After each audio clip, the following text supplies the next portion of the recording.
మా ఆయనకు ఫస్ట్ వండి పెట్టిన టమాటా మెంతి కూర ఇది. అప్పుడు బాగా కుదిరింది. అప్పుడు మా ఆయన ఆ కూరని చూసి పెళ్ళి చేసుకుంటేమో అనిపిస్తుంది. ఎందుకంటే అసలు ఏం జరిగిందో కూడా నేను చెప్తాను. అలానే మీరు నా వీడియోస్ ఫస్ట్ టైం చూస్తుంటే మాత్రం సబ్స్క్రైబ్ చేసుకొని అలానే లైక్ కూడా కొట్టేసేయండి. ఇంకా అసలు ఏమైందంటే మా ఎంగేజ్మెంట్ అయినాక మా అమ్మ వాళ్ళు నైట్కి అక్కడ వేరే దగ్గర పని ఉందని చెప్పేసి అక్కడ ఉన్నారు.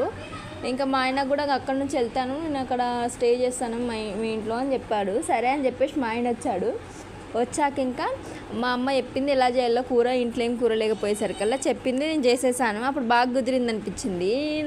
మా ఆయనకు అడిగితే బాగుందని చెప్పిండు. అప్పుడు అనిపించింది మా ఆయన ఈ కర్రీని చూసే పెళ్ళి చేసుకుంటాడేమో అనేసి. ఇంకా సరే కానీ అసలు నేను ఎప్పుడు అనుకునేదాన్ని అసలు నాకు మెమొరీసే లేవా అనేసి. కాకపోతే అప్పుడప్పుడు గుర్తుకొస్తూ ఉంటాయి. ఏంటంటే నేను ఏదైనా ప్లేస్కి వెళ్ళడం కానీ లేకపోతే ఏదైనా ఫుడ్ ఐటమ్స్ చేస్తుంటే కానీ గుర్తుకు రావు నాకు అసలు మెమరీస్ ఏందనేది. అలానే సబ్స్క్రైబ్ చేసుకొని అలా లైక్ కూడా కొట్టేసిండి. ఒక 5,000